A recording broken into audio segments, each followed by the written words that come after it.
So we have seen what is free body diagram. Free body diagram में कौन free रहता है? Body free रहता है नहीं? कैसे फ्री रहता है? We isolate it from all contacts and show all external forces acting on the body with appropriate point of application and direction. ठीक है, अगर मैं आपको एक छोटा सा क्वेश्चन पूछता हूँ, क्या है आप बता सकते हो मुझे कि सपोजिंग हम कहेंगे कि यहाँ पर एक वॉल है, सपोज वी से हियर इज ए वॉल और here is a floor, suppose here is a step and this is the surface like this. ठीक है, अब मैं क्या कर रहा हूँ, यहाँ पे लाके रख रहा हूँ कोई एक लेडर को। से this is what is a ladder, this ladder is now leaned against this wall. थोड़ा देख लेना और बताना।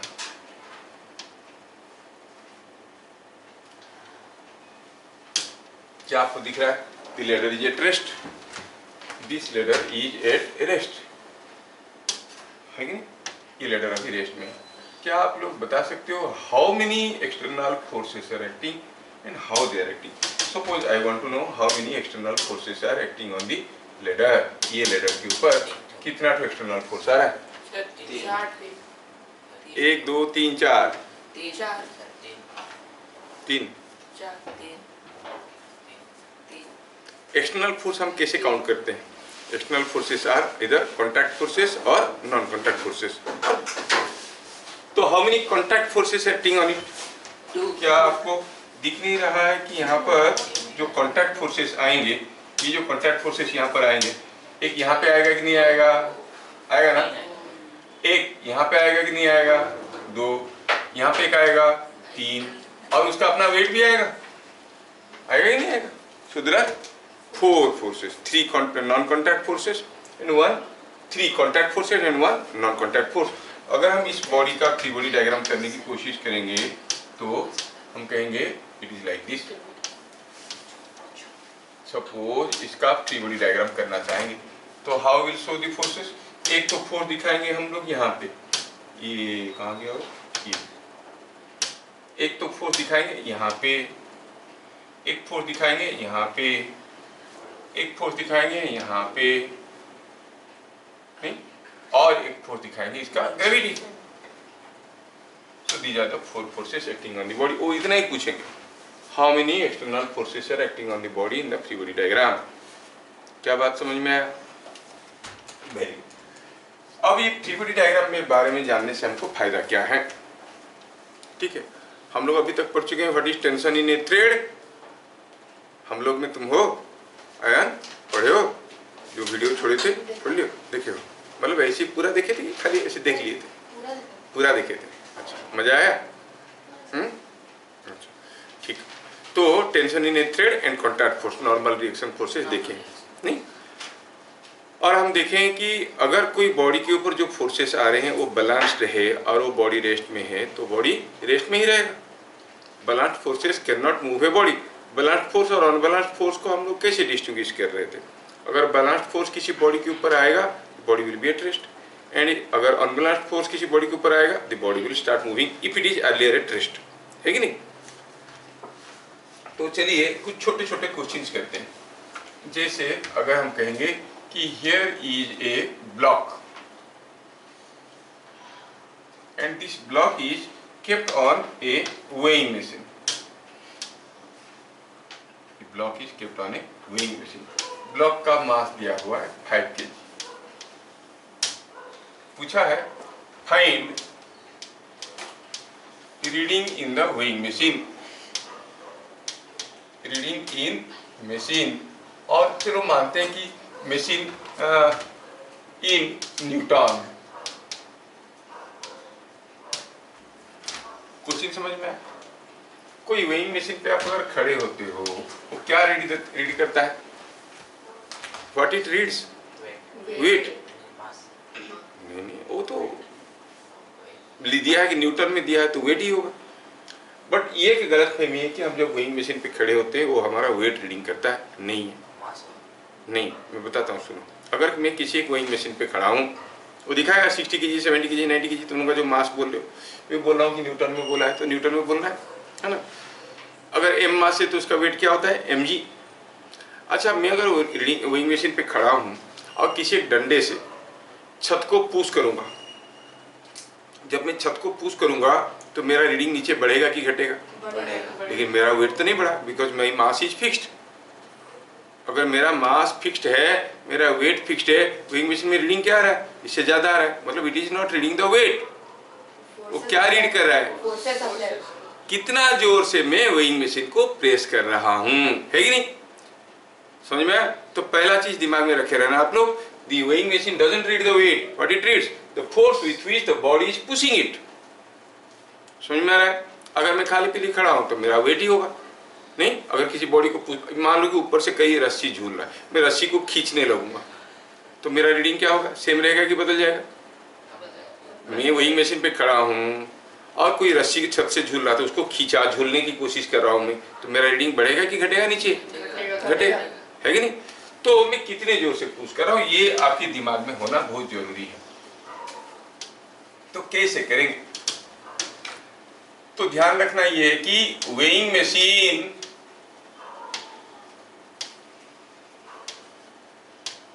Reads the force with which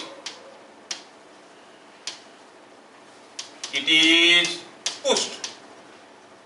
ये याद रखना, कितने जोर से पुश किया जा रहा है। और it is pressed, it is pressed, कितने जोर से हम इसको प्रेस कर रहे हैं वही रीडिंग देता है। क्या बात समझ में आया? अच्छा, तो सॉल्यूशन करने की कोशिश करते हैं। अगर मैं ये वेइंग मशीन का रीडिंग निकालना चाहता हूं तो मुझे पहले समझना पड़ेगा कि ये जो ब्लॉक है वेइंग मशीन को कितने जोर से प्रेस कर रहा है।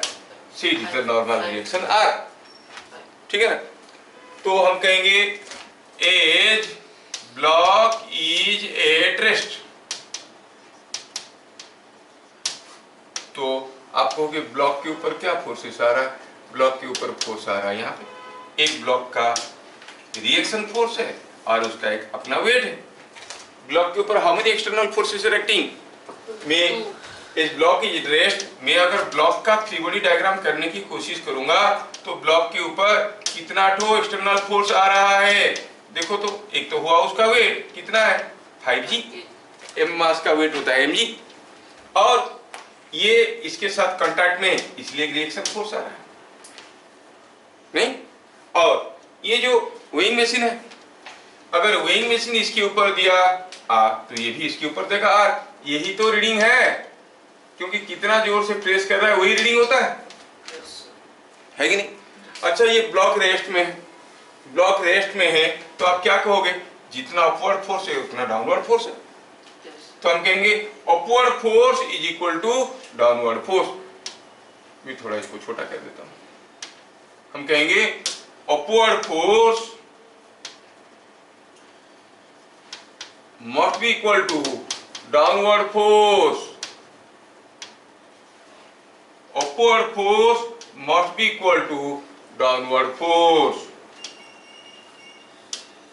downward force, क्या बात समझ में आ रहा है? क्योंकि ब्लॉक रेस्ट में है। अपवर्ड फोर्स क्या है? आप लोग इसे इतना सिंपल क्वेश्चन देख के ही समझ में आ रहा है, क्यों इतना लंबा लिख रहे हैं? आगे आगे कॉम्प्लिकेटेड केसेस आएंगे, आपको इसी स्टेप से जाना पड़ेगा, इसलिए मैं स्टेप्स लिख रहा हूँ। तो क्योंकि ब्लॉक की रेस्ट में है तो जितना अपवर्ड होगा उतना डाउनवर्ड होगा, जितना लेफ्टवर्ड होगा उतना राइटवर्ड होगा, चारों तरफ से फोर्स बैलेंस है। तो आप कहोगे R must be equal to how much? ऊपर की तरफ है R, नीचे की तरफ है 5G और 50 न्यूटन। सो वेइंग मशीन पे क्या फोर्स आ रहा है? R नहीं, तो हम कहें रीडिंग इन द मशीन क्या हो जाएगा? रीडिंग इन मशीन क्या हो जाएगा? Is equal to 50 newton. क्या बात समझ में है? क्योंकि ये जो नॉर्मल रिएक्शन है इस ब्लॉक के ऊपर दिया कौन? मशीन ने दिया, तो ये मशीन के ऊपर भी वही दे रहा था। तो अगर R 50 न्यूटन है तो ये भी इसके ऊपर 50 न्यूटन दे रहा होगा। क्या बात समझ में आया? ठीक है, मैं आपको दूसरा क्वेश्चन देता हूं। सपोजिंग हम कहेंगे यहाँ पर कोई एक पुली है, ये पुली से यहाँ पर कोई एक थ्रेड ऐसे लगा दिया गया है और इधर से कोई एक ब्लॉक झूल रहा है और ये है 4 kg का मास और ये ऐसा झूल रहा है। ठीक, मैं थोड़ा केस को बदल देता हूँ, ये थोड़ा ऐसा झूल रहा है। यहाँ आपको पूछा गया है what is tension at A, tension at B and tension at C. सारे थ्रेड में टेंशन होगा ना। इन फिगर शोन, जब पुली के बारे में कुछ नहीं कहा गया है तो you have to assume it to be ideal pulley, मतलब मासलेस एंड स्मूथ। मासलेस और स्मूथ तो हम लोग मासलेस मान के चलेंगे, है ना। तो हम कहेंगे यहाँ पे जो ब्लॉक है ये तो झूल रहा है, ये ब्लॉक यहाँ पे झूल रहा है। पूछा गया है find tension in threads at A B C. A B C में टेंशन चाहिए। चलिए सोचते हैं कि क्या ये 4 kg अभी रेस्ट में है? हाँ, कहाँ जाएगा, इधर बंधा हुआ है तो रेस्ट में ही तो रहेगा। तो चलो करते हैं, पहले सिस्टमेटिकली लिखते हैं। 3 body diagram of 4 kg। 4 kg का 3 body डायग्राम अगर करेंगे तो हम कहेंगे 4 kg यहाँ पर है और इसके ऊपर how many forces are acting, how many forces are acting on 4 kg। 4 kg के ऊपर कितने फोर्स आ रहे हैं? Contact and non contact force. Contact में कौन है? सिर्फ थ्रेड, सिर्फ थ्रेड है ना। तो थ्रेड 4 kg को पुल कर रहा है कि पुश कर रहा है? ये तो हरदम पुल ही कर सकता है और जिस फोर्स में थ्रेड पुल करता है उसी को कहते हैं टेंशन, है कि नहीं। और क्या है नॉन कॉन्टैक्ट फोर्स में? इसका वेट है। 4 kg का वेट कितना है? 4g, और g की जगह 10 लिखो तो 40 न्यूटन। आया समझ में? अब क्या 4 kg रेस्ट में? As it is at rest, कौन? 4 kg। तो आप कहोगे upward force must be equal to downward force, होगा ना। अपवर्ड फोर्स क्या है? अपवर्ड फोर्स इसके ऊपर क्या है? T। ये ऊपर की तरफ क्या फोर्स है? T। नीचे की तरफ फोर्स। सो T का वैल्यू कितना आ गया? 40 न्यूटन। ये कहाँ का टेंशन है? यहाँ का। तो आप कहोगे it is TA। So TA is 40 Newton. क्या बात समझ में आया? टेंशन थ्रेड में A में कितना है? 40 न्यूटन। B में कितना होगा? 40 Newton. Because in a continuous thread, tension is same at every point. So you say it is same as tension at A, that is again 40 Newton. तो A में B में दोनों में हुआ 40 न्यूटन। अब बाकी रह गया कौन? C पे पता करना है। What is the tension at point C? ठीक है, चलिए इस पुली का नाम देते हैं P और इसका 3 body डायग्राम करते हैं। 3 body diagram of pulley P। पुली के बारे में थोड़ा सोचो। ये था वो पुली। क्या बता सकते हो how many forces are acting on the pulley? 2 है। ध्यान से सोचो, ध्यान से देखो। अच्छा, ये जो थ्रेड है ये पुली को खींच रहा है नहीं खींच रहा है? ये वाला थ्रेड ये भी खींच रहा होगा और ये वाला ये भी खींच रहा होगा। हर कोई थ्रेड। अब पुली का अपना वेट होगा, लेकिन मास नहीं बताया गया था, हम वेट को 0 करेंगे आइडियल पुली के लिए। नहीं, मासलेस पुली मान लेंगे। मासलेस पुली मान लेंगे तो कितना फोर्स दिखाना है 3 body डायग्राम में? 3। चलो दिखाते हैं। पहला फोर्स हुआ ये कितना है? TB, ये जो खींच रहा है। ये कितना है? ये भी TA। और एक ये कितना है? TC। क्या पुली रेस्ट में है? हाँ रेस्ट में। अगर सब कुछ रेस्ट में है, यहाँ पर कोई मूव नहीं कर रहा है ना। तो हम कहेंगे as pulley is at rest. आप कहोगे TC upward force must be equal to downward force. Upward force is equal to downward force, yes downward force. ये डाउनवर्ड ऐसा क्यों हो गया, रॉन्ग काट दीजिए, ठीक। क्या मैं समझा पा रहा हूं? Downward force. अगर ऐसा कहेंगे तो अपवर्ड फोर्स क्या है इसके ऊपर, पुली के ऊपर, टीसी, और डाउनवर्ड टीए प्लस टीबी। तो मैं क्या कहूँ, दोनों तो 40 न्यूटन के थे, so it is coming out to be 80 newton. मतलब अगर वजन बढ़ाते जाएंगे 4 kg की जगह 5 kg, 6 kg, 7 kg, कौन सा रस्सी पहले टूटेगा, ए पे टूटेगा कि बी के कि सी पे? सी पे टूटेगा, क्योंकि सी पे टेंशन ज्यादा बढ़ रहा है। क्या मेरी बात समझ में आ रहा है? Yes sir. 80 की जगह 8 न्यूटन लिखते हैं। 80 की जगह 8 न्यूटन लिखते हैं। वो जीरो का क्या वैल्यू होता है? नहीं नहीं वैल्यू होता है, जब एग्जाम में मिलता है, घर में बहुत डंडे पड़ते हैं। नहीं, जीरो का वैल्यू होता है। आया समझ में? ऐसा दूसरा क्वेश्चन देने से तुम लोग ट्राई कर पाओगे? चलिए देखिए, मैं देता हूं आपको दूसरा क्वेश्चन। ये दोनों क्वेश्चन को मिला जुला के देता हूं। ये है कोई एक वेइंग मशीन, यहाँ पे खड़ा है कोई पहलवान, और ये पहलवान इधर से कोई रस्सी लगा है, रस्सी को पकड़ के रखा है, और यहाँ पे झूल रहा है। से 6 kg लगा है यहाँ से थ्रेड। आदमी का मास कितना है? 50 kg। ठीक है, पूछा है बताओ reading machine, find the reading in the weighing machine. Find reading in the weighing machine.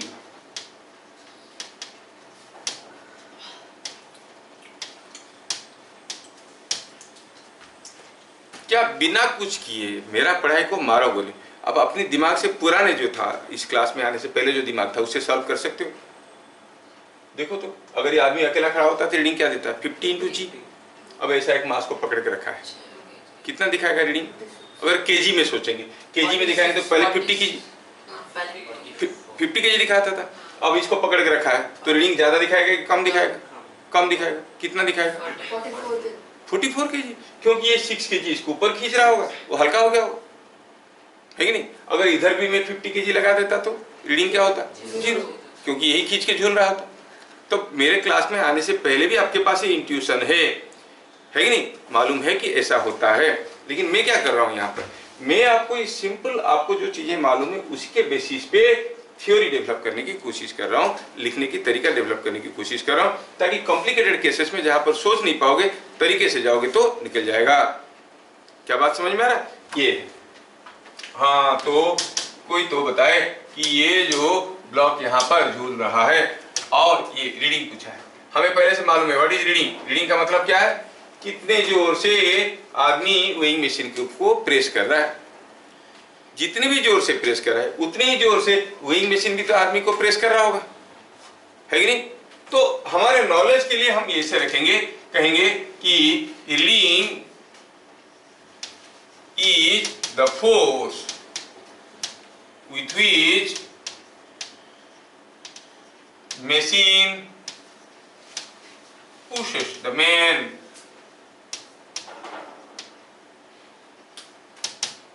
क्या ये बात समझ में आ रहा है? ये समझ में आना चाहिए कि रीडिंग क्या आएगा, कितने जोर से ये मशीन आदमी को पुश कर रहा है। आदमी को जितने जोर से पुश कर रहा होगा, आदमी उतनी ही जोर से उसको पुश कर रहा होगा, है कि नहीं? हाँ, that is the normal reaction on man। normal reaction on man, that is the normal reaction on man। oh, डरना पड़ेगा मेरा भाग्य। that is normal reaction on man। क्या यहाँ तक की चीजें समझ में आया? मैं सॉल्यूशन की बात कर रहा हूँ, अंडरस्टूड? ठीक है ना? अब आदमी के ऊपर क्या नॉर्मल रिएक्शन आ रहा है, तो मैं अब सीधे सीधे लिखूंगा, क्योंकि आप लोग अभी स्मार्ट हो चुके हो। Free body diagram of 6 kg, हाँ बताओ 6 kg के ऊपर कितने ठो फोर्स आ रहा है? How many forces are acting on 6 kg? एक तो व्हाट इसका वेट है, दूसरा क्या ये थ्रेड पुल कर रहा है कि पुश कर रहा है? थ्रेड ऑलवेज पुल करता है टी, और upward force is equal to downward force हो तो शुरू में हम लोग बचपन में लिखते थे, अब सीधे सीधे लिखेंगे। क्या एक फिगर देख के बता सकते हो टी कितना है? 60 न्यूटन। 60 न्यूटन। अच्छा, लेकिन हमें तो मतलब है आदमी के ऊपर क्या फोर्स आ रहा है। चलिए हम देखते हैं अब free body diagram of man. Man का फ्री बॉडी डायग्राम देखेंगे तो कोई बताएगा इसके ऊपर कितने फोर्स आ रहे हैं? सर दो आ रहा है? 3। कैसे? क्योंकि ये जो थ्रेड है इसको पुल कर रहा है कि पुश कर रहा है? पुल कर रहा है, दैट इज द टेंशन। और उसका अपना वेट है, कितना है वो? 50 जी। और क्या है? और खड़ा है तो एक रिएक्शन फोर्स पा रहा हो। जब भी कांटेक्ट में रहेगा they will exert equal and opposite forces on to each other. नहीं, अब आदमी भी तो रेस्ट में है, तो आप क्या कहोगे? Upward force is equal to downward force. क्या इक्वेशन बनेगा? अपवर्ड फोर्स क्या है? आर है। खाली आर है? नहीं, टी भी तो है। अच्छा, तो आर प्लस टी, नीचे कितना हो जाएगा? डाउनवर्ड 50 जी, जबकि टी का वैल्यू ऑलरेडी हम जानते हैं 60 न्यूटन है कि नहीं? टी का वैल्यू 60 न्यूटन डालते हैं तो ये 50 जी को हम 500 लिख सकते हैं, और टी के जगह 60 न्यूटन डाल देंगे तो आर कितना आएगा? 500 minus 60 is 440 Newton. So reading will be 440 Newton. तरीका समझ में आ रहा है? Reading will be 440 Newton. तो हम कहेंगे reading in the weighing machine will be 440 Newton.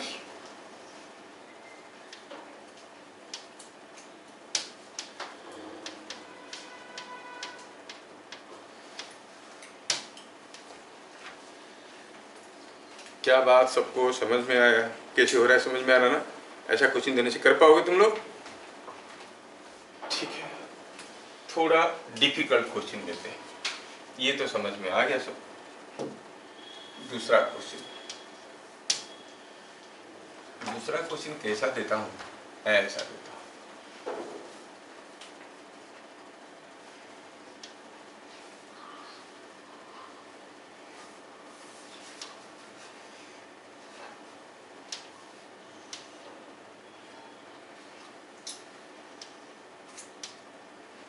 आप देखो ये पुलीज है, ये पुली जो है ये यहाँ पर एक छोटा सा मास लगा है।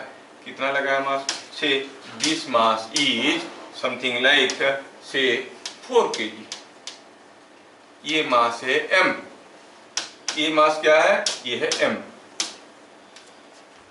Find the value of m for which everything will be at rest. m का वैल्यू क्या होना चाहिए कि सब कुछ रेस्ट में रहेगा? क्वेश्चन समझ में आ गया? Find value of m for which it remains at rest. Assume pulleys to be massless. Assume pulleys to be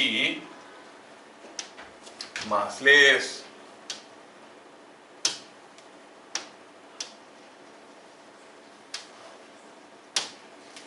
सब कुछ हाँ 80 कितना KG? How much KG? 8 KG. ये बोल रहा है 8 केजी। आप लोग क्या बोलते हो? देखते हैं किस कार से सही जा रहा है।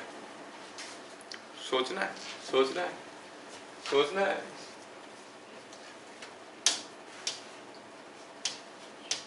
हाँ, सीधा पढ़ता उठता नहीं तो अच्छा होता उसका, दिमाग उसका बढ़िया चल रहा है। Very good. तो 4 kg के बारे में हम क्या करेंगे? हमको ज्यादा दिमागी इधर उधर नहीं लगाना, सिस्टमेटिकल जाना है। सब कुछ रेस्ट में, ये भी रेस्ट में है, ये भी रेस्ट में। इसके ऊपर अपवर्ड फोर्स डाउनवर्ड फोर्स, इसके ऊपर अपवर्ड फोर्स डाउनवर्ड फोर्स, सब बराबर होना चाहिए। अच्छा 4 kg करते हैं। Free body diagram of 4 kg ऐसे लिखना है आपको, ठीक है? 4 kg का फ्री बॉडी डायग्राम करेंगे तो how many forces are acting? There is a tension and here is a wait.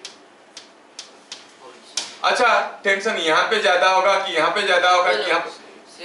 हर जगह बराबर होगा। इन continuous straight tension is same at every point. तो हम कहेंगे अब ये रेस्ट में है, एट रेस्ट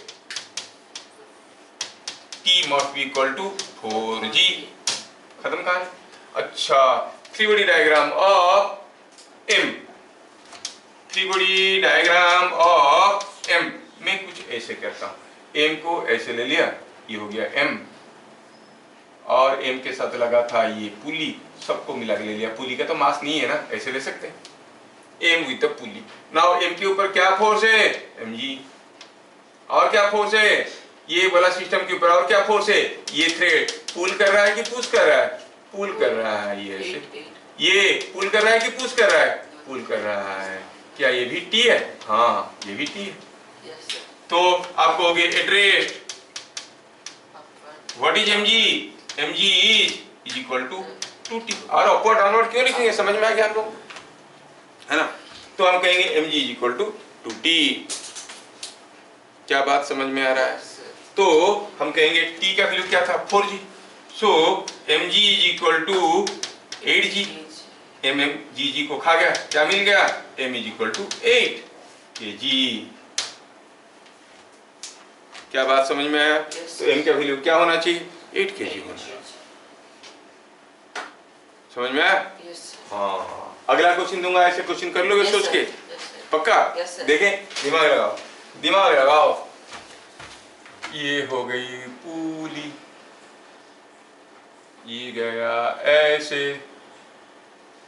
ये आया ऐसे, और घुमा ऐसे, घूमते रहा, और यहाँ पर झुलाया कोई M, और यहाँ पर झूल रहा है कोई ये। कितना खतरनाक क्वेश्चन है नहीं, ऐसा करके अरेंजमेंट रखा है। ये दिया हुआ है 4 kg, पूछा है इसमें कि ये मास m क्या होने से ये ब्लॉक रेस्ट में रहेगा, for what m the system remains at rest, find value of m for which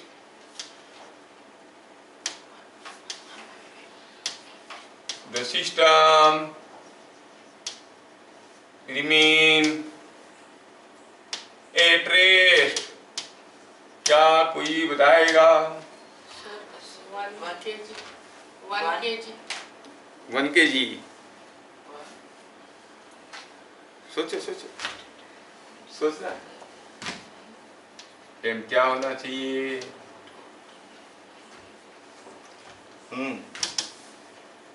तब तक मैं ड्राइंग को सुंदर बनाता हूं।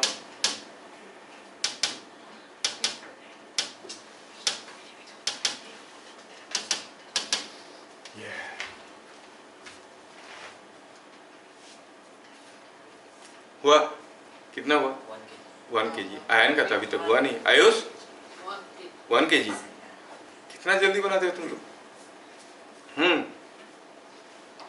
आयन जो आज होश खो बैठा है, क्या हुआ, क्या जो होश में हो, क्यों नहीं बोल रहा, क्या हुआ। अरे देख आयन, देख बेटा कितना इजी है, तू कर सकता है, बस तू कर सकता है बोल के तेरे को मालूम नहीं है, देख ले थोड़ा, just see you can do. मैं थोड़ा क्वेश्चन को और बनाता हूँ। अब ये सिस्टम रेस्ट में रहेगा, मयूरेश का हुआ क्या, Mayuresh could you do it, नहीं हुआ, हो गया, नहीं हुआ। चलो किसका फ्री बॉडी डायग्राम करते हैं, 4 kg का करते हैं, 4 kg का फ्री बॉडी डायग्राम करते हैं। अब मैं तो स्मार्टली करूंगा, ज्यादा डिटेल्स में नहीं लिखूंगा। Free body diagram of 4 kg, 4 kg का फ्री बॉडी डायग्राम करेंगे तो हम कहेंगे ये जो फिगर था, इस फिगर से मुझे क्या करना है मालूम है, I want to take this part. हो गया, ये हो गया फ्री बॉडी डायग्राम, हो गया ना, सीधे सीधे बन गया कि नहीं बन गया। क्या ये हर थ्रेड में टेंशन बराबर होगा, हाँ बराबर होगा। अगर एक जगह टी कहेंगे तो T T T T T T T T हर जगह टी, और क्या नीचे, तो आप कहोगे upward force is equal to downward force, मतलब 4T must be equal to 4G, मतलब T कितना है, और फिर न्यूटन, है कि नहीं? अच्छा, m के लिए free body diagram of m करेंगे तो m के ऊपर क्या फोर्स आया? m के ऊपर फोर्स आया नीचे की तरफ mg और ऊपर की तरफ t। Upward force is equal to downward force, तो t is equal to mg, जबकि t था g, as t is equal to g, t is equal to mg, तो m क्या हो गया? 1 kg, तो इट शुड बी 1 kg। तो ये सब क्वेश्चन इजी था इसलिए कर लिए, थोड़ा घुमा देते हैं, ठीक है? थोड़ा इजी था कि नहीं था? था ना? फोर्स के लिए नहीं, अलग के लिए, वेलोसिटी निकालने के लिए दिया था, लेकिन अभी तो फोर्स निकालेंगे। अगला क्वेश्चन थोड़ा आप लोगों का धुआं निकालेगा। क्या है धुआं? देखते हैं। मैं थोड़ा केस बदल देता हूं। अब करने वाले को होशियार माना जाएगा। कौन है वो होशियार बच्चा? सोचना। ऐसा गया, थ्रेड फंस गया इधर उधर, ऐसे आया घूम फिर के ऐसे आया, हो सकता है ऐसे। ये पुली है M1, ये पुली का मास है M2। हाँ, पुली का मास है। masses of pulleys are M1 and M2। Sir ऊपर का पुली, ऊपर का जरूरत नहीं, are M1 and M2। find M1 by M2 for which the system is at rest। करने वाले को होशियार माना जाएगा। पुलीज यार, आइडियल पुलीज। आपको कोई मास है आइडियल कैसे हुआ? अरे आइडियल होने के लिए मासलेस होना है या स्मूथ होना है? नहीं, पुलीज यार आइडियल पुलीज। तो अभी आपको पता करना है, दोनों पुली का मास दिया हुआ है, एक M2 है एक M1 है, और पूछा गया बताओ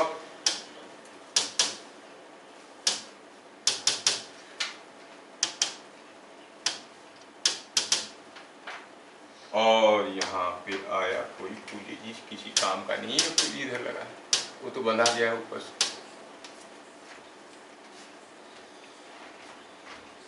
क्या आप कह सकते हो?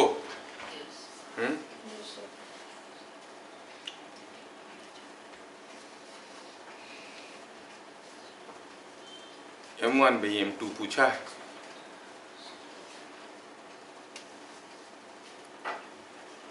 करने वाले को हीरो माना जाएगा।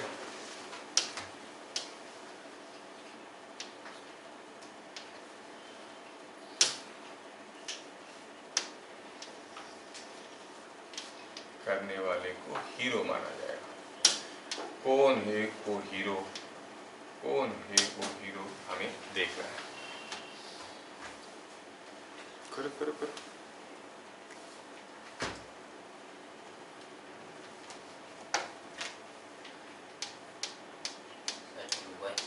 हाँ? 2/3 पहला गलत आंसर। हाँ आगे। 1:1 1:1 दूसरा गलत आंसर।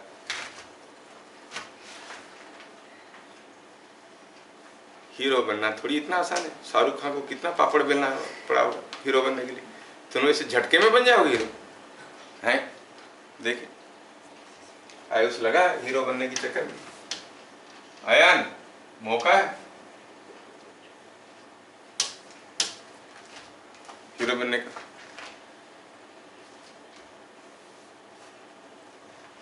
तो 1/2 and that is the correct answer. Wow, 1/2 is the correct answer। Shubham ने बोला, शुभांगम नहीं। चलिए देखते हैं हम लोग क्यों नहीं कर पाए। चलिए पहले देखते हैं। देखो मैं क्या कर रहा हूं, यहाँ पे सॉल्यूशन बनाते हैं, एक एक करके फ्री बॉडी डायग्राम करेंगे। चलो किस क्या करते हैं, M2 का। Free body diagram of M2। तो एक काम करता हूँ, M2 को फ्री करके लेके आता हूँ। कैसे फ्री करूँगा उसको? क्या करूँगा कि बाकी सारा चीज़ को मिटा दूंगा, ये जो चीज़ है ये सबको भगा दूंगा, मैं ये M2 को लेके आऊँगा। Is it understood? Now I am getting M2 only. हाँ, ये हो गया M2। M2 के ऊपर कितने फोर्स आ रहा है? एक तो आया वेट है नहीं, M2 into G, और ये अच्छा यहाँ पे टेंशन ज्यादा होगा कि यहाँ पे एक और सेम होगा, तो टेंशन ये हो गया। तो क्या कहोगे? 2T upward force is equal to downward force, that is 2T is equal to M2G। Leave it, equation number 1।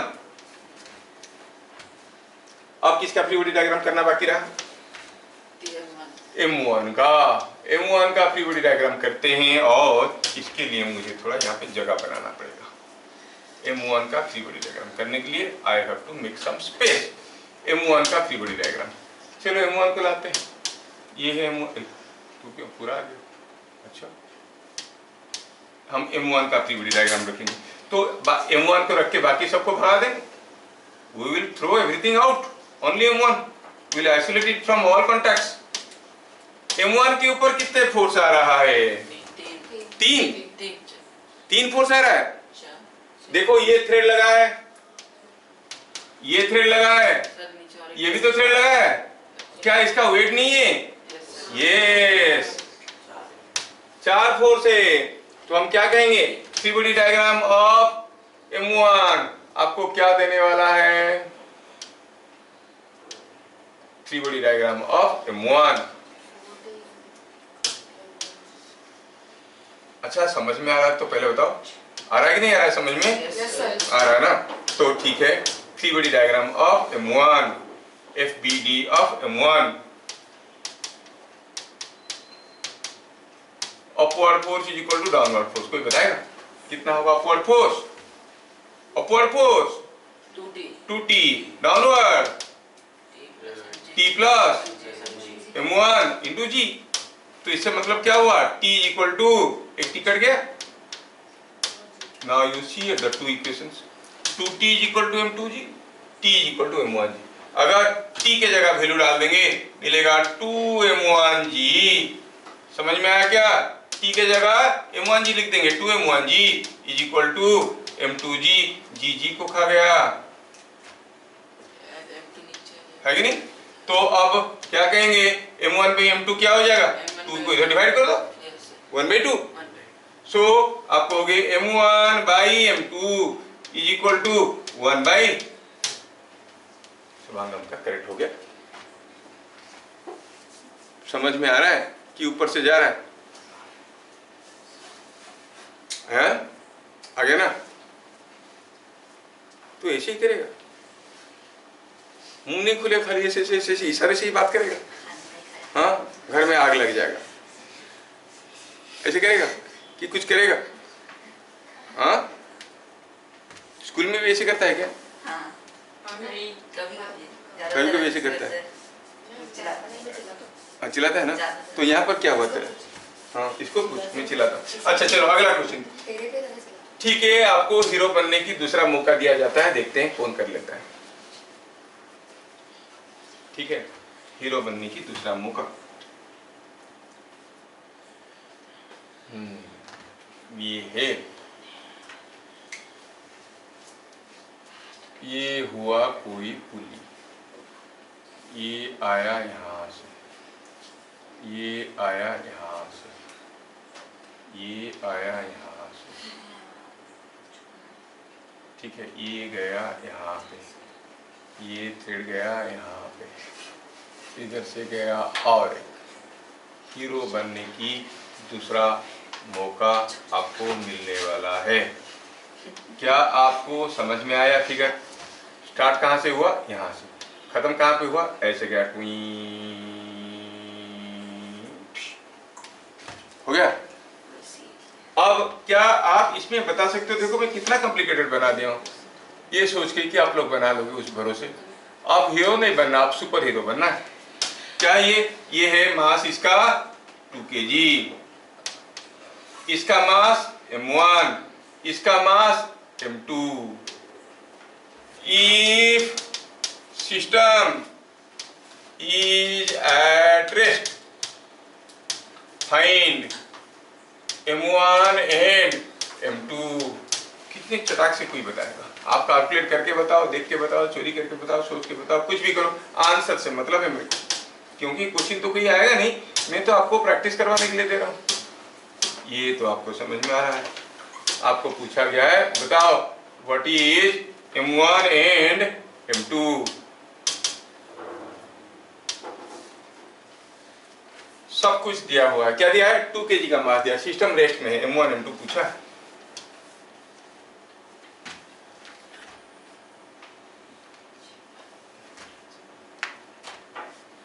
m2 कितना, m1 कितना।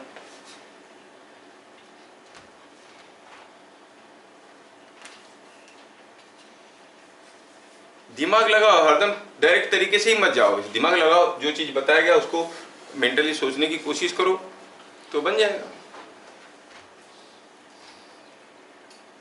सर M1 2 और M2 1। m2 हो गया 1 kg, m1 हो गया 2 kg।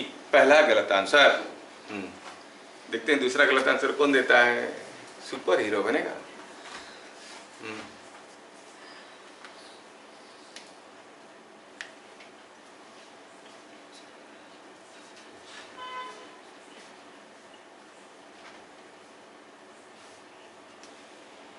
देखिए देखिए,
हुआ कि नहीं हुआ?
देखो तो मैं तीनों का 3D डायग्राम ठीक ठाक बनाया हूँ क्या?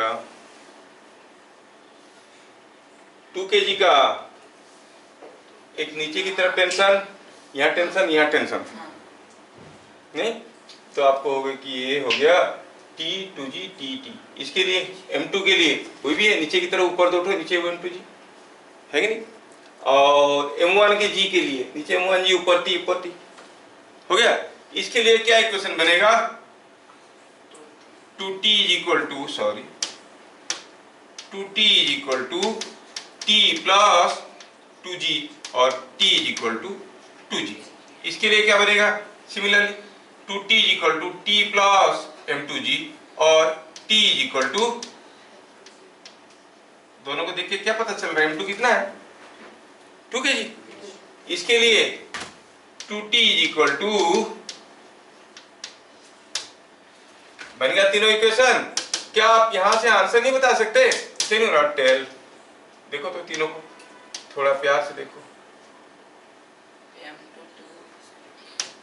तीनों को देखोगे तो समझ में आ जाएगा।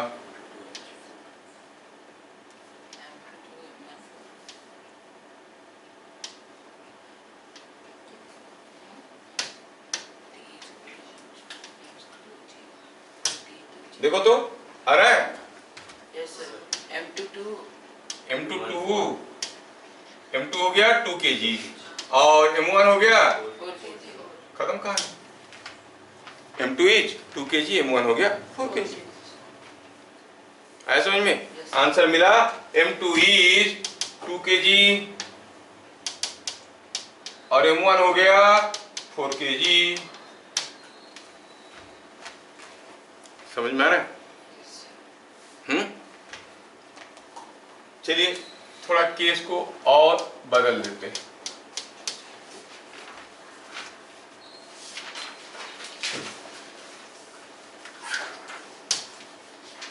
सपोज मैं कहूं कि यहाँ पे कोई एक ब्लॉक रखा हुआ है और लगा है पुली यहाँ से।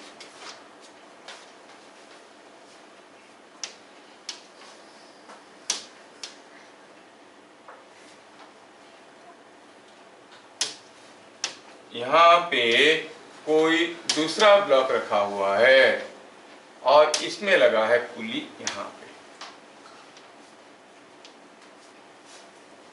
हुआ यूं है कि यहाँ पर कोई एक थ्रेड ऐसे गया है और जिसको यहाँ से बांध दिया गया। The thread goes like this. अब ये क्या हुआ, ये थ्रेड ऐसे गया, ऐसे आया, ऐसे आया और यहाँ से फिर से घूम के वो थ्रेड कैसे गया, ऐसे गया और जाके यहाँ पे लग गया। कितना कॉम्प्लिकेटेड है कि नहीं? पुली के साथ चीजें ऐसे बंधे हुए हैं और आपके सामने सब कुछ रखा हुआ है।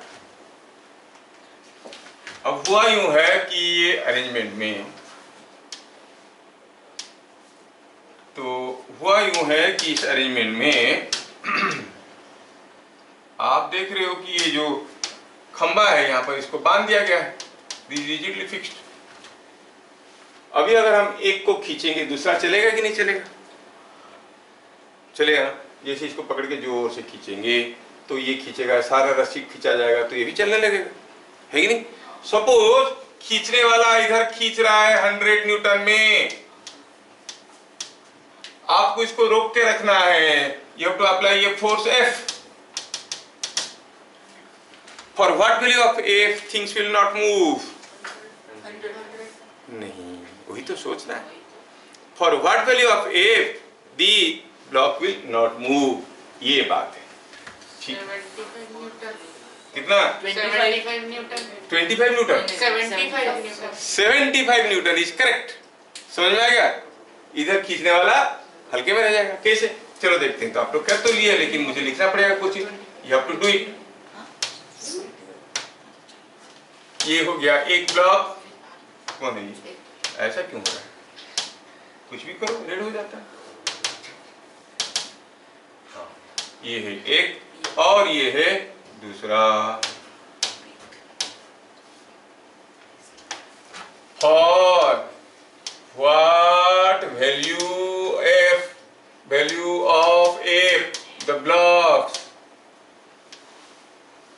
do not move, ये मूव नहीं करते हैं। आपको करना क्या है? पीरियोडिक डायग्राम करना है। The blocks do not move।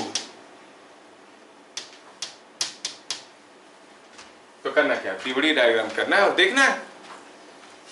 आए उसको समझ में आ रहा है? Yes, sir. पूरा पहला वाला सब समझ में आ गया? Yes. करो करो करो करो, you can do, you can do. देख लो तुम लोग जो कर रहे हो कोई आसान चीज नहीं है। Go and check with your seniors. 11th class वालों को पूछना, चौंका रह जाएंगे, कुछ नहीं कर पाएंगे वो लोग।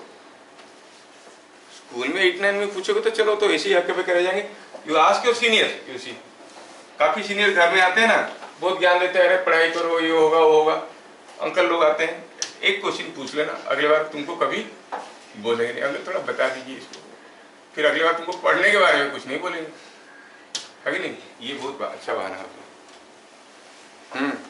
चलो देखें कौन करता है, निकालो। 75. Find it out how you get it, so it through calculation. हाँ तो ठीक है, that is understood, that is understood.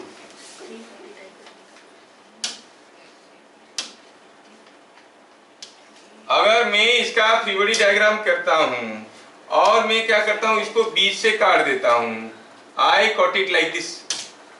देखो तो टेंशन तो हर जगह बराबर होगा, होगा कि नहीं? इधर भी ये भी रेस्ट में रहेगा, है कि नहीं? और ये भी रेस्ट में रहेगा। ये ए है, ये बी है, और इसका वेट तो होगा, नॉर्मल रिएक्शन होगा, लेकिन इससे हमको कोई मतलब नहीं है। तो हम कहेंगे at rest leftward force must be equal to rightward force. Right को जितना फोर्स होगा लेफ्ट को उतना फोर्स होगा। For a at rest right को कितना फोर्स है 40, लेफ्ट को कितना फोर्स है 100, तो टी कितना हो गया 25। फॉर बी आप कहोगे एट रेस्ट, आप क्या कहोगे force towards left must be equal to force towards right, force towards left must be equal to force towards right, है कि नहीं? Force towards left is equal to force towards right. थोड़ा जगह बनाना पड़ता है। Yes, force towards left must be equal to force towards right. इसको छोटा कर देते हैं। अच्छा, तुम लोग को समझ में आ रहा है ना कि घर में जाके बोलते हो कि क्या पढ़ा है, फिर समझ में ऐसे बोलते हो क्या? फिर कैसे बोलते हो क्या पढ़ा है, समझ में नहीं आया? ऐसे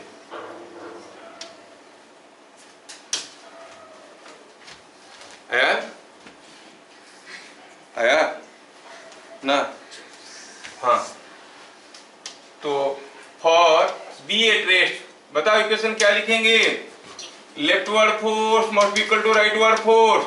लेफ्ट को क्या फोर्स है एफ, राइट को क्या है टी, टी टी कितना टी, टी कितना है 25, तो ये कितना हो गया 75 न्यूटन। समझ में आया? Yes, sir. ये समझ में आ रहा है कि नहीं आ रहा है? Yes, yes. आ रहा है। चलिए अगला क्वेश्चन।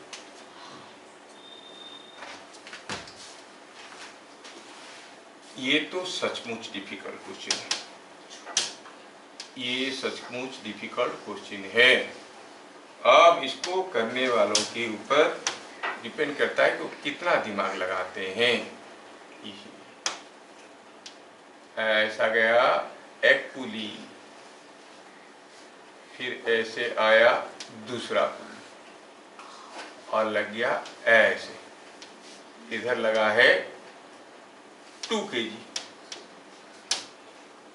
कोई भी अगर बता देगा सही आंसर तो सबको चॉकलेट मिलेगा।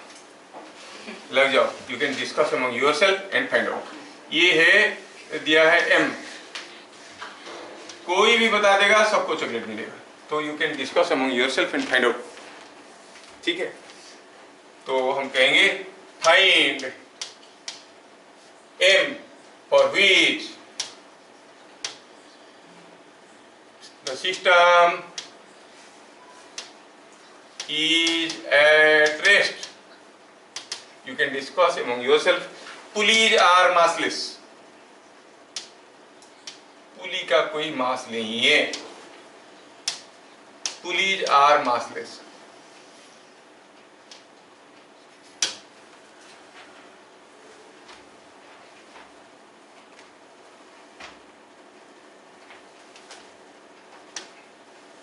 कोई भी एक बताएगा, सबको चॉकलेट मिलेगा। कोई क्या बताएगा, उसको खुद आएगा तब तो दूसरे को बताएगा नहीं। कोशिश करो कर सकते, ये नहीं कि कर नहीं सकते। आयन तो लगा है, देखो सबको खिलाने के चक्कर में चला है, ये मौका है तेरे को दूसरों को खिलाने का। मैं बोला हूँ मिलेगा, देगा नहीं बोला हूँ, मिलेगा बोला कभी ना कभी कहीं ना कहीं रास्ते में मिलेगा। जैसे घर जाते हुए पता चला कि मिला, मैं नहीं दूंगा, मिलेगा। सब दिमाग लगा के सोच रहे हैं।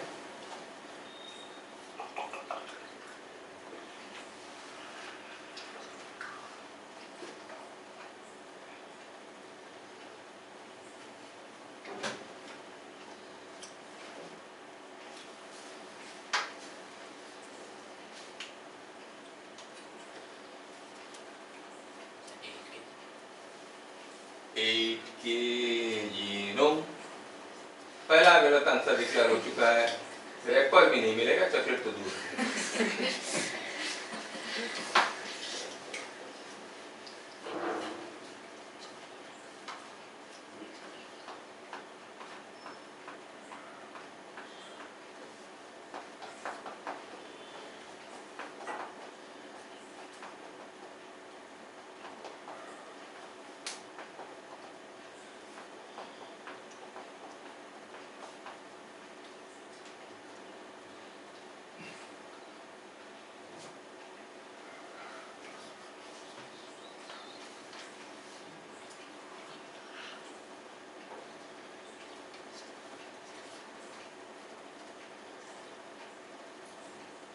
Sir, 4.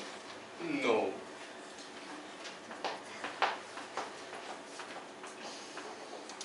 Sir, 6. ऐसे फेंकते जाओ, एक तो लगेगा कहीं ना कहीं। All even number 0, 2, 4, 6, 8।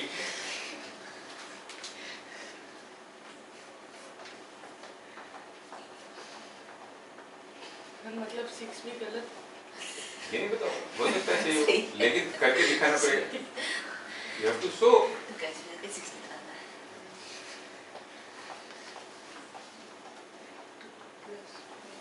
सुनहरा मौका है दूसरों को फ्री में चॉकलेट खिलाने का। आयो हो रहा है।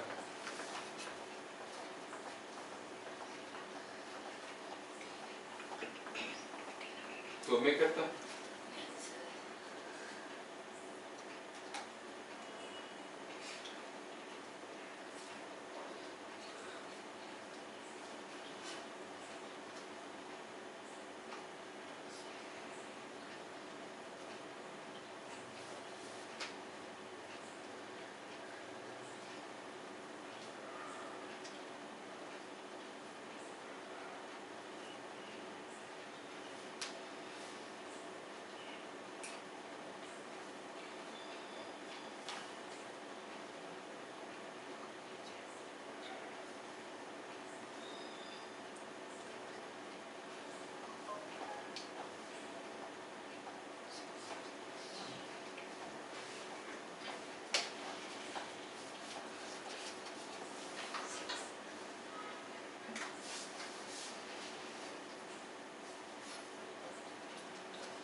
तो अभी हमें करना चाहिए, है ना?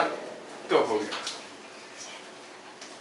चलिए अब मैं करता हूँ, आप लोग नाकामयाब कोशिश कर चुके हो, अब मैं करता हूँ सही कोशिश। अच्छा पहले बताओ, यहाँ पे अगर टेंशन T1 हुआ तो यहाँ पे टेंशन सेम होगा कि डिफरेंट होगा? सेम होगा। यहाँ पे टेंशन सेम होगा कि डिफरेंट होगा? कैसे सेम होगा? इन्हें कंटिन्यूअस थ्रेड, क्या ये और ये एक ही थ्रेड है, अलग अलग थ्रेड है, तो इसमें कुछ दूसरा टेंशन होगा, मालूम नहीं कितना होगा, है कि नहीं? चलिए तो पहले करते हैं free body diagram of pulley. कौन सा पुली? पुली पी। क्या बता सकते हो पुली पी के ऊपर क्या क्या फोर्सेस आ रहे हैं? एक तो T1 नीचे की तरफ खींच रहा है, ये T1 ये भी नीचे की तरफ खींच रहा है, T2 ऊपर की तरफ खींच रहा है कि नहीं खींच रहा है? And if everything is at rest तो आप क्या कहोगे? T2 इज इक्वल टू, इसका डंडा क्यों छोड़ दिया? तो आप कहोगे upward force must be equal to downward force implies T2 is equal to 2T1। क्या यहां तक समझ में आया? चलिए, T2 इक्वल टू 2T1। अच्छा, free body diagram of 2 kg, free body diagram of 2 kg क्या बताओगे? 2 kg तो ये है, उसके ऊपर क्या फोर्स है? 2G, ऊपर T1 है कि नहीं? अरे 2 kg के ऊपर क्या है? T1 तो है। तो क्या कहोगे आप? Imply T1 is equal to कितना? 2G। बाकी रह गया कौन? ये M। M का फ्री बॉडी डायग्राम करें, M का फ्री बॉडी डायग्राम करते हैं और देखते हैं M के ऊपर कितने फोर्स आ रहा है। How many forces are acting on M? How many forces are acting on M? बोल, M के ऊपर कितने फोर्स आ रहे हैं? M के ऊपर 3 फोर्स आ रहे हैं। तो इससे पता चल गया ये T1 टू 2G। हाँ, तो free body diagram of M कितना हो जाएगा? M हो गया ये, क्या ये उसका वेट mg, और ऊपर की तरफ क्या है? 2 थ्रेड लगे हैं, एक दे रहा है T1, दूसरा दे रहा है कि नहीं? This is pulling with T2, this is pulling with T1। तो mg क्या हो गया? आप कहोगे upward force is equal to downward force, तो T1 plus T2 is equal to mg। T1 कितना है? T1 2G, T2 कितना है? 2T1। T2 कितना है? 2T1। T2 की जगह 2T1 कर देंगे, क्या मिलेगा? 3T1 is equal to mg। 3T1 is equal to mg, जबकि T1 कितना था? 2। तो it is 6 kg is equal to mg और m is equal to 6 kg। था कि नहीं? इजी था, लेकिन सोच नहीं पाए। इससे पता चला कि क्या पता चला कि m is equal to 6 kg, m is equal to 6 kg। Diagram गलत बनाया। अच्छा अच्छा, अगला क्वेश्चन, अगला क्वेश्चन देता हूं, सोचना और बताना।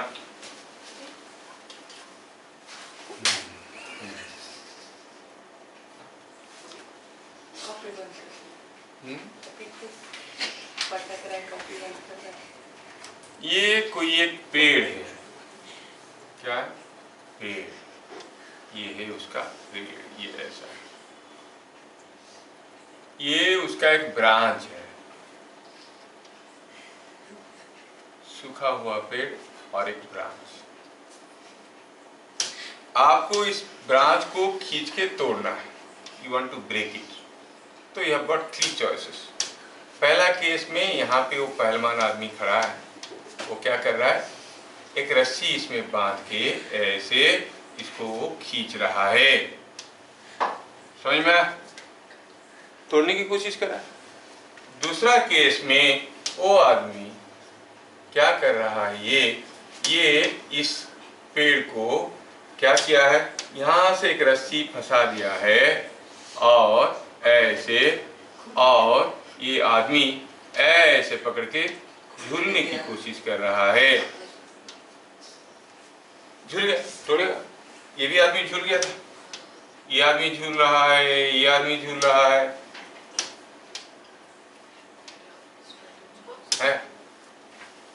और यहाँ पे कोई तीसरा आदमी, मतलब वही सेम आदमी कोई तीसरा तरीका अपना रहा है। यहाँ पर कोई आदमी तीसरा तरीका अपना रहा है। क्या है तीसरा तरीका? तीसरा तरीका इज लाइक दिस। वो क्या किया है? वो एक रस्सी को इसमें फंसाया और लटका नहीं, ऐसे रस्सी इधर से आया, रस्सी को जमीन पे बांध दिया और वो पकड़ के इसको खींच रहा है।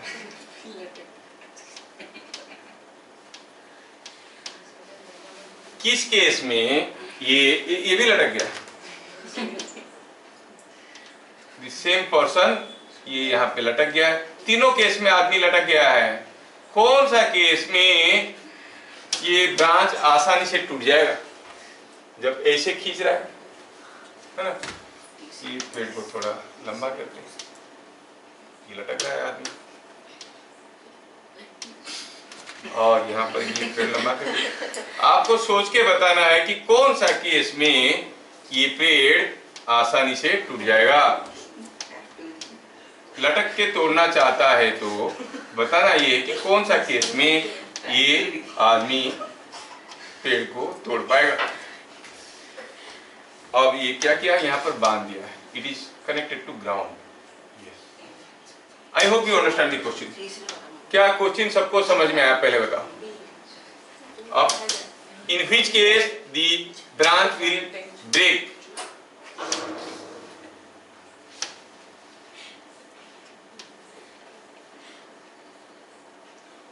कौन सा केस में ये आसान से टूट जाएगा?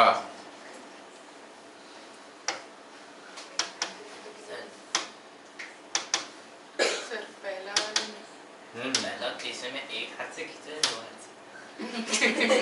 दोनों हाथ से खींचे। झूल रहा है तो एक हाथ से पकड़ के झूलेगा या दो हाथ से, कुछ फर्क पड़ता है?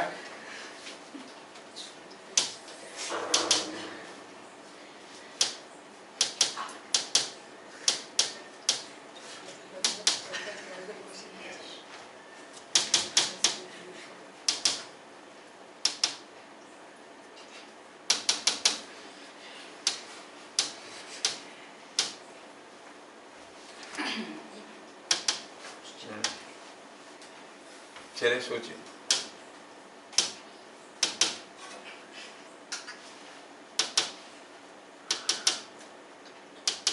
सेम कलर का शर्ट पहना दिया क्योंकि तीनों एक ही आदमी।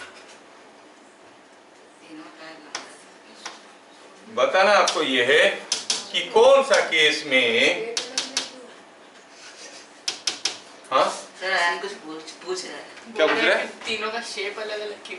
पेट बोल रहा है। पेट। अरे ये इस साइड से ऐसे झूला, ये इस साइड से झूला, ये सामने से झूल रहा है। हाँ? तो दिखने में अलग अलग है। तो in which case the branch will break?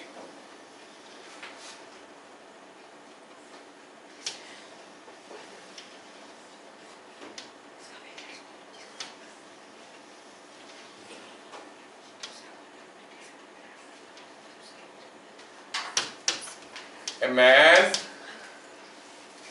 pulls a branch to break it. Break it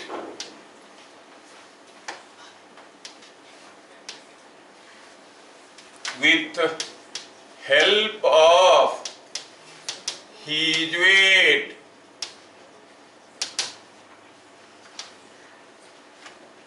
ठीक है। In which case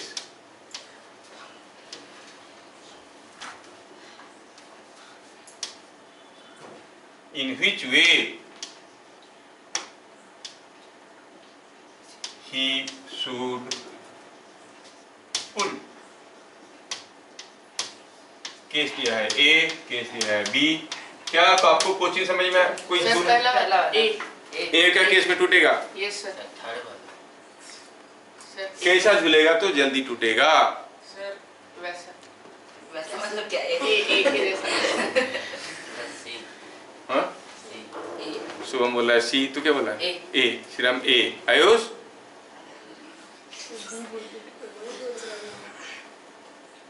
आयुष बोला आज मैं घर पे जाऊंगा, ट्राई करूंगा ऐसे, उसके बाद महेश? आपको मैसेज आएगा। बी। आयन क्या बोल रहा है?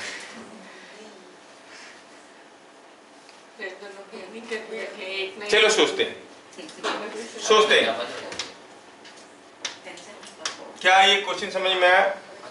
क्या दिया है? तो same man is hanging in 3 different ways. उसका ऑब्जेक्टिव क्या है? ब्रांच को तोड़ना है। पहला केस में मान लो कि मैन का वेट मास है m, मान लो कि m है, तो यहाँ पे टेंशन कितना होगा? कितना होगा? T is equal to mg। तो इसको कितना जोर से खींच रहा है वो? अपना वेट जितना है mg में, है कि नहीं? दूसरे केस में यहाँ पर कुछ टेंशन है, मालूम नहीं है। सपोज यहाँ पर टेंशन जो भी होगा, यहाँ पर तो वही टेंशन होने वाला है क्योंकि it is the same thread, है कि नहीं? अब ये आदमी जब झूल रहा है, इसका भी मास mg, तो आप क्या कहोगे? 2T2 is equal to mg। अच्छा, पेड़ के ऊपर क्या फोर्स आया? Force on the tree, force on the tree is T1। इस केस में था, इस केस में फोर्स क्या हो जाएगा? ये भी खींच रहा है, ये भी खींच रहा है, 2T2 होगा ना, तो that is same as mg। इसका मतलब वो ऐसे झूले या ऐसे झूले, फर्क पड़ता है? ब्रांच पे तो उतना ही फोर्स है। Think about the third case. अगर हम कहेंगे टेंशन यहाँ पे T है, T3 है, तो आप क्या कहोगे? आदमी रेस्ट में है टूटने से पहले, तो आप क्या कहोगे? T3 इज इक्वल टू आदमी का वेट mg। अब पेड़ पे क्या फोर्स आया? T3 and T3। समझ में आया ना? अब ये दोनों थ्रेड ट्रे को खींच रहे कि नहीं खींच रहे? तो पेड़ के ऊपर क्या फोर्स आया? 2T3, that is same as 2mg। तो his weight is mg, but he is exerting a force 2mg by making this arrangement। इस केस में वही mg, इस केस में वही mg। तो कौन से केस में अपनी वेट की बदल हो तो ज्यादा फोर्स दे रहा है? तो आप कहोगे he should pull like this, तो झूल जाएगा, तो कड़क करके टूट जाएगा। रस्सी को एक जगह बांध दो, फिर झूल जाओ, है कि नहीं? तो आसानी से टूट जाएगा। अगर दोनों रस्सी को पकड़ के झूलेंगे या दोनों हाथ से एक रस्सी को खींचेंगे, ये हो सकता है नहीं टूटेगा, लेकिन इसमें तो आसानी से टूट जाएगा। क्या बात समझ में आया? फिर समझ के आया कि नहीं आया? आया। तो लिख लिए? बोले कुल्हाड़ी से काटते हैं फिर ज्यादा जल्दी।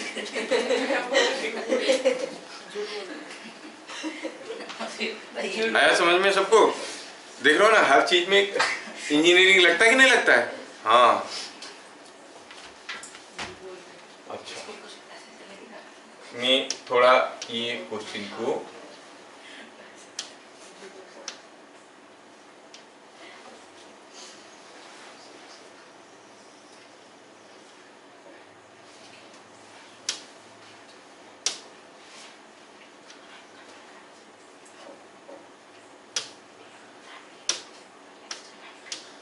तो सही आंसर क्या हुआ? सही आंसर हुआ सी। सोल्यूशन हुआ सी। सर सी बोला, फिर डी बोला, सर खुद बोल रहा है। हो गया? अगला क्वेश्चन देखिए। Next question. ये क्वेश्चन तुम लोगों को मैं आपको अगले क्लास नई चीजें पढ़ाने वाला हूँ। अभी तो हम नॉर्मल रिएक्शन इसकी चीजें बता रहे हैं, अगले क्लास और भी नई नई चीजें बताएंगे। अब ये बताना है आपको,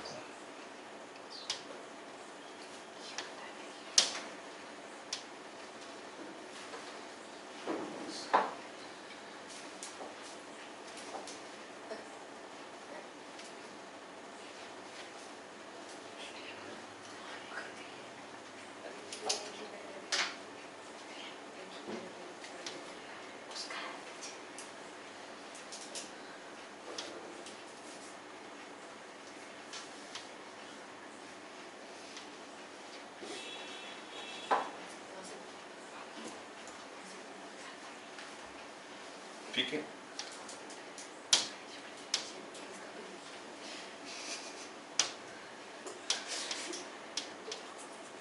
दोनों पुली का मास बराबर है, ठीक है? पूछा क्या है यहाँ पे? पूछा है यहाँ पे टेंशन और यहाँ पे टेंशन।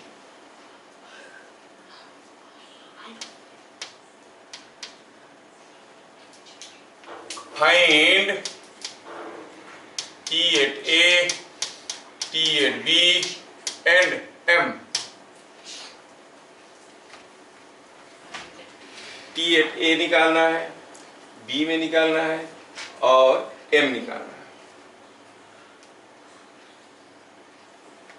समझ में आया? चलिए सोचिए।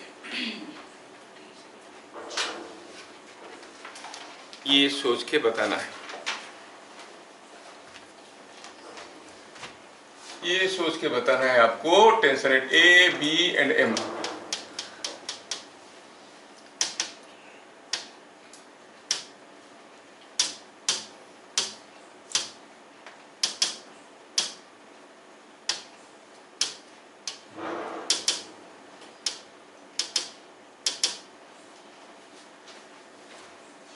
आपको T at A, T at B at M पता करना है।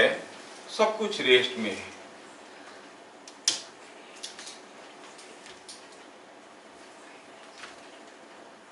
ठीक है, आप इसका आंसर को चैनल में छोड़ो। फिर मिलेंगे अगले क्लास, तब तक के लिए जय हिंद।